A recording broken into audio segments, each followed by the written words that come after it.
Hi friends, ఎలా ఉన్నారంతా? Thank you for subscribers viewers అండి.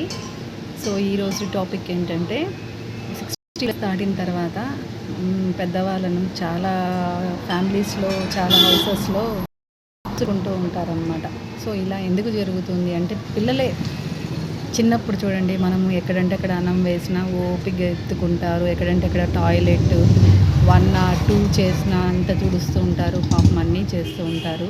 కానీ వయసు సడలిపోయి ముసలి అయిపోయి చేతులు కాళ్ళు పటుత్వం కోల్పోయిన తర్వాత వాళ్ళు కనీసం ఎంగిలి ప్లేట్తో ఏదైనా తిన్నా కూడా, ఏదైనా చేసినా కొంచెం అన్నం పడ్డా ఏది పడ్డా కూడా ఏం చేస్తారంటే అసహించుకుంటూ ఉంటారు. చాలా ఫ్యామిలీస్లో మనం గమనిస్తూ ఉంటాం. మీకు నచ్చని సరిగ్గా రాదు, బట్టలు వేసుకొని సరిగ్గా రాదు, ఇలా కామెంట్ చేస్తూ ఉంటారనమాట. చెప్తే అర్థం కాదా, నడచండి. చిన్నప్పుడు మనము మన కోసం వాళ్ళు స్లోగా నడిచి వాళ్ళు చేయి పట్టుకొని అది పట్టుకొని నిదానంగా నడిపించుకొని వెళ్తేనే మనం నడక నేర్చుకున్నాము. ఒక వయసు వచ్చిన తర్వాత వాళ్ళు చేతులు కాళ్ళు బలహీనం అయిపోతే లాక్కొని వెళ్ళిపోతుంటారు, నడవలేవా ఏమని.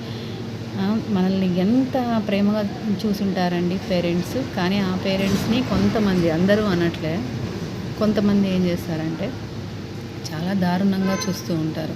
తినేటప్పుడు పడేసావు, నీకేం తెలీదు, నోరు మూసుకో, నువ్వు భలే చెప్పొచ్చావు, ఇలా చెప్తూ ఉంటారు. దయచేసి ఒక్కసారి మనము చిన్నప్పుడు ఎలా ప్రవర్తించుంటామో, మనకి స్పృహ కూడా లేని వయసు, ఒక ఏజ్ వచ్చిన తర్వాత ముసలి వాళ్ళు కూడా అదే స్పృహ లేని వయసు అండి. వాళ్ళకి బట్టలు కానీ ఇది కానీ అన్నీ మనమే దగ్గరుండి చంటి పిల్లలాగా చూసుకోవాలి.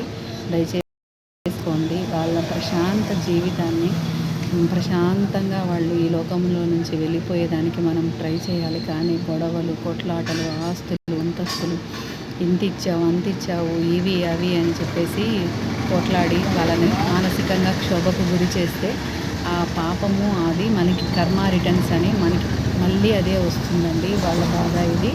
అలా చేయకుండా చాలామంది అయితే పువ్వుల్లో పెట్టుకొని చూసుకుంటున్నారు. కొంతమంది అయితే పెళ్ళిళ్ళు చేసుకోవడం మానేశారు అమ్మ నాన్నల కోసం. కొంతమంది పుణ్యక్షేత్రాలు తిప్పారు, కావిడిలో మోసుకొని అమ్మను నాన్న కూర్చోబెట్టుకొని. చాలా గొప్ప గొప్ప తల్లిదండ్రులు ఉన్నారండి. పిల్లలు కన్నవాళ్ళు ఉన్నారు, పిల్లలు తల్లిదండ్రులని దేవుళ్ళ కంటే ఎక్కువగా పూజించిన వాళ్ళు ఉన్నారు. కొంతమంది మాత్రం అలా ఉన్నారు. దయచేసి అర్థం చేసుకోండి. రేపు మనకి ఆ పరిస్థితి వస్తుంది. చిన్నపిల్లలే అనుకోండి, ఎక్కడంటే అక్కడ టాయిలెట్ కూర్చున్నా, ఎక్కడంటే అక్కడ అన్నం పడేసినా కొంచెం మనం ఆ స్టేజ్కి వస్తాము. రేపు మనకి ఇలానే ఉంటుంది అని ఆలోచించుకొని అసౌకర్యంగా ఫీల్ అవ్వకుండా ప్రేమగా వర్క్ చేయండి. అదే మన శ్రీరామ రక్ష. వాళ్ళ రుణం ఎన్ని జన్మలు ఎత్తినా తీర్చుకోలేము. అదే అండి చిన్నది. Thank you so much. అందరూ బాగుండాలి, అందులో మనం ఉండాలి. Thank you so much. Please subscribe చేయండి. Thank you.